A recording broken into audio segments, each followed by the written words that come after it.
Hey everybody, Jeff here. I want to talk to you briefly about some things cooking in our church, and specifically I want to talk about finances and giving. Um, we're in the building. It's awesome. Wow. I mean, it's incredible. And I'm excited about the building, but I'm more excited about what God's doing. And it's really a season of commitment right now. It's a season where those of us that are here are putting down roots and saying, how can I be involved? How can I commit? How can we build now upon this blessing, this new season that God's given us? And so one of the greatest ways we can do that is to become regular monthly givers. And I wanted to just really encourage you. There's a lot of challenges right now in the church, financial challenges. We took on a large financial challenge with this building, and the Lord's in it. It's no question about it. And so the way that we support that is through the faithful giving of members. And really, if you say you're committed to the church, one of the most important biblical ways that that commitment is worked out is through regular giving. Talk is cheap. You've heard the phrase, put your money where your mouth is. And that really, as it pertains to our faith, is just a vital, crucial thing, not only for the blessing of the church, but for the blessing of your heart of having surrendered your finances to the Lord. So I want to encourage you to think about that. And, in the last few weeks, I've heard a lot of people in our church talking about revival and just praying for God to come and do new stuff and wreck the place. And I want that. And I was thinking about that last night on the way home after a long day here. And it just occurred to me as I was thinking about revival, I've read the Bible just probably 50 times over and over and over. And so these stories are just they're always there. And I just remembered that, preceding some of the biggest revivals in the Bible was the obedience of the people as it related to money. You see that in the tabernacle and the temple, both of those stories in the Old Testament.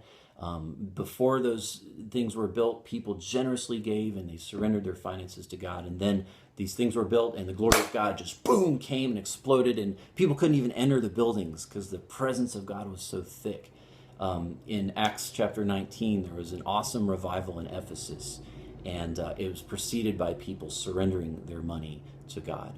And so it's like you see that happening. You see the thing that precedes revival over and over in the Bible is people saying over this issue of money, which is one of the biggest strongholds in the world and in the church, and people surrendering and saying, I'm going to be obedient. I'm going to give this to God. I'm going to surrender.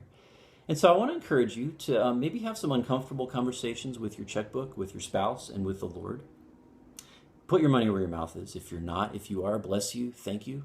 If you're not, it's a time to just level up and say, hey, this is something that I haven't been doing, but there's a new opportunity to invest in something awesome. And like I said, more than that, guys, much more than that is to just surrender our hearts and say, Lord, I give you this part of me, and I haven't given you this part yet, but I want to give you this part. And it's evidenced through just making a decision to be a monthly giver every month and support the church. And man, so many cool things have been happening, like free prayer. Last week, a girl had not even gotten out of her car yet, and she was already beginning to cry. This morning, just a few minutes ago, we just finished free prayer here, and we just had multiple people receive prophetic words. We prayed on them. The Spirit landed on them. Multiple people in our parking lot, in our building, just crying. I don't think we ever even gave them coffee. It just went straight to the stuff God was doing. And we're beginning to see some of those people show up on Sundays. So service yesterday was amazing. And so there's just our financial tithes, our tithes support that and make that possible. So I want to encourage you, think on it, pray on it, and bless you. It's a great season. Let's continue to welcome the Lord to just move among us and lead us.